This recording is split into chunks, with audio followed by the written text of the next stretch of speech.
Okay, good evening, everyone. Thank you for having me.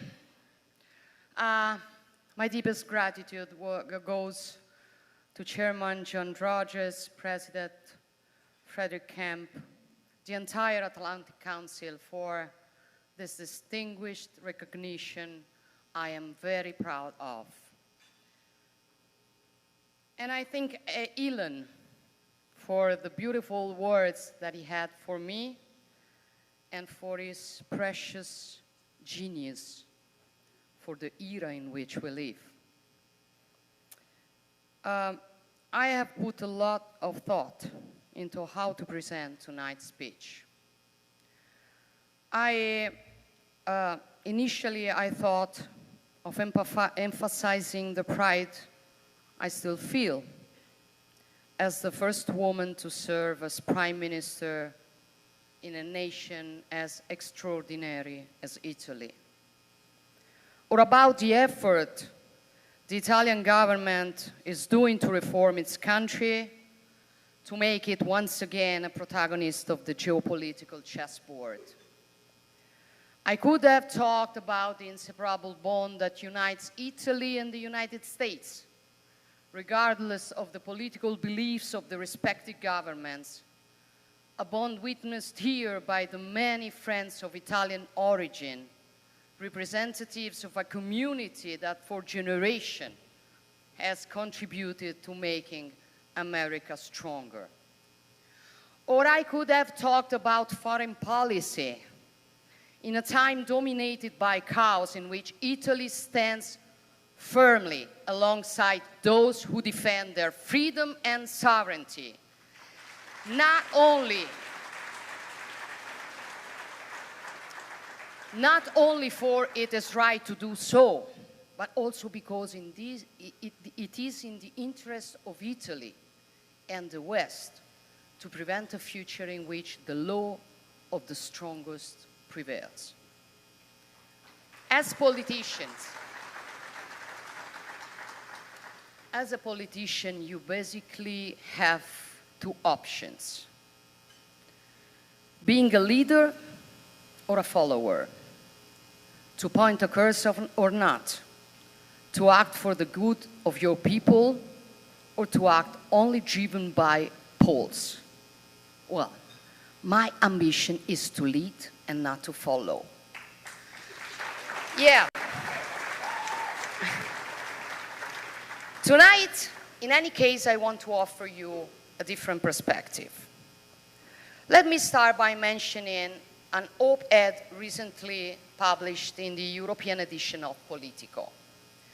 This analysis was focused on Meloni's Western nationalism.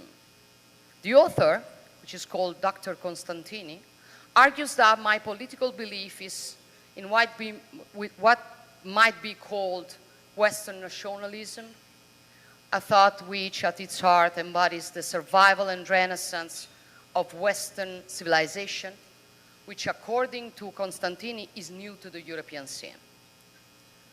I don't know if nationalism is the correct word, because it often recalls doctrines of aggression or authoritarianism.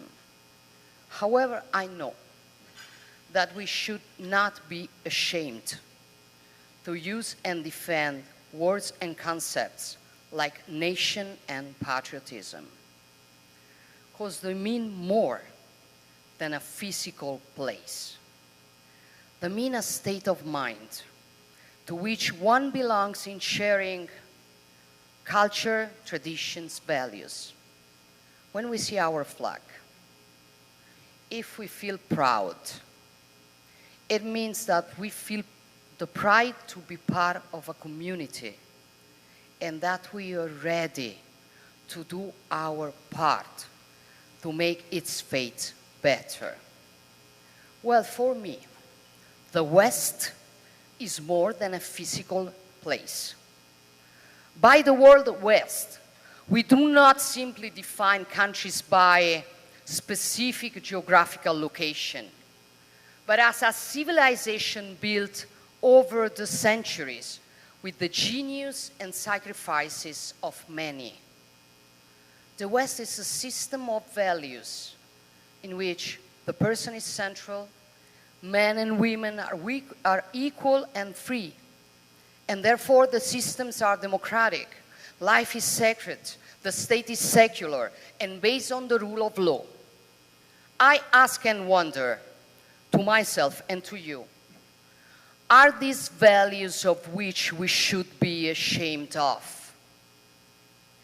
And are these values, and do these values drive us away from the others, or they bring us closer to the others?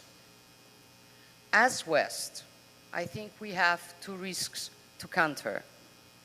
The first is what one of the greatest contemporary European philosophers, Roger Scruton, called oikophobia, from the Greek words oikos, which means home, and phobia, which means fear.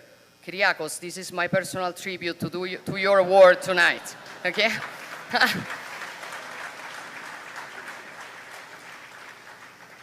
Sorry for being so serious, but I want to share with you this thought I have.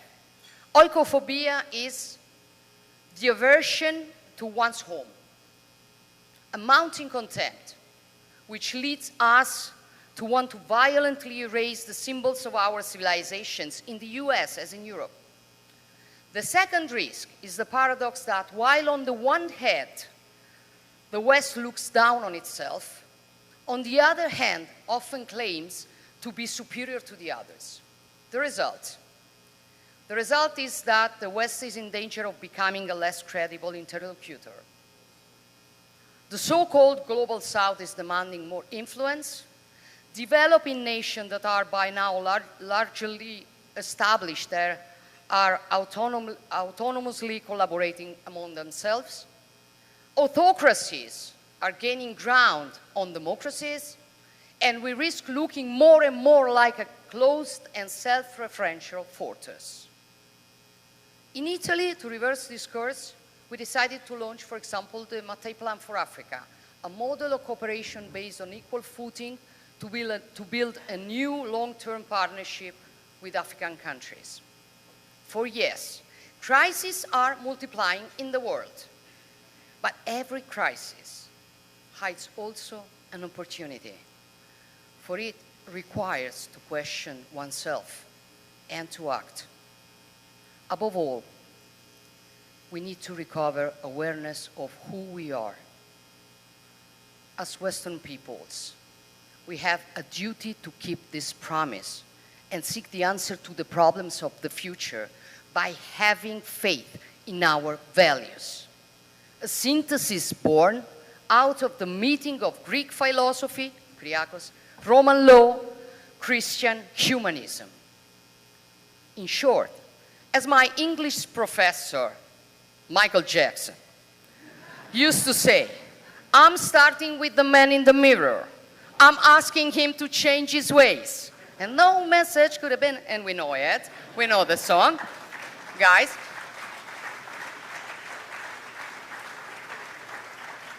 We have to start with ourselves, to know who we really are, and to respect that, so that we can understand and respect others as well. There is a narrative that authoritarian regimes care so much. It is about the idea of the inevitable decline of the West, the idea that democracies are failing to deliver. An army of foreign and malign trolls and bots is engaged in manipulating reality and exploiting our contradictions. But to the authoritarian funds, let me say very clearly that we will stand for our values. We will do that.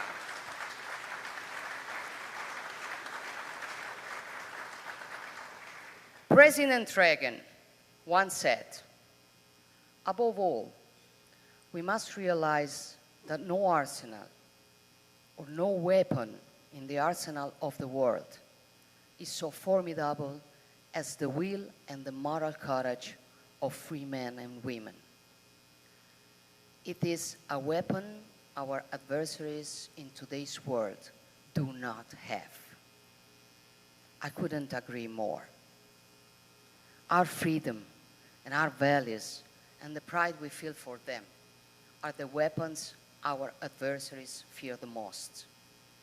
So we can't give up the strength of our own identity, for that would be the best gift we can make to authoritarian regimes.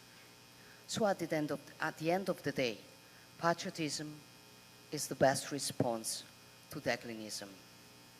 Defending our deep roots is the precondition for reaping ripe fruit. Learning from our past mistakes is the precondition for being better in the future. I will also use the words of Giuseppe Prezzolini, perhaps the greatest conservative intellectual in the 20th century in Italy.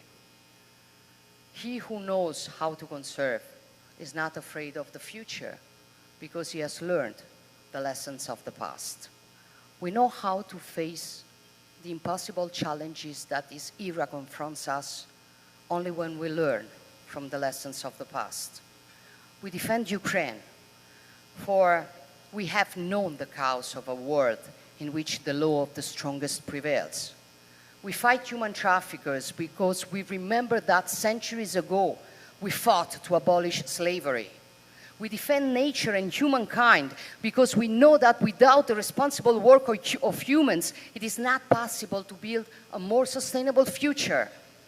As we develop artificial intelligence, Elon, we attempt to govern its risk because we fought to be free, and we do not intend to trade our freedom in exchange for greater comfort.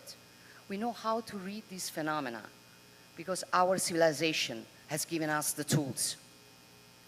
The time we live in requires us to choose what we want to be and what path we want to take. We can continue to fool the idea of the decline of the West. We can surrender to the idea that our civilization has nothing more to say or no more routes to chart. Or we can remember who we are, learn also from our mistakes, add our own piece of the story in this extraordinary walk, and govern what happens around us to leave our children a better world, which is exactly my choice. And I like to think that the reason why you have chosen me for this precious award is that you share this choice. Thank you.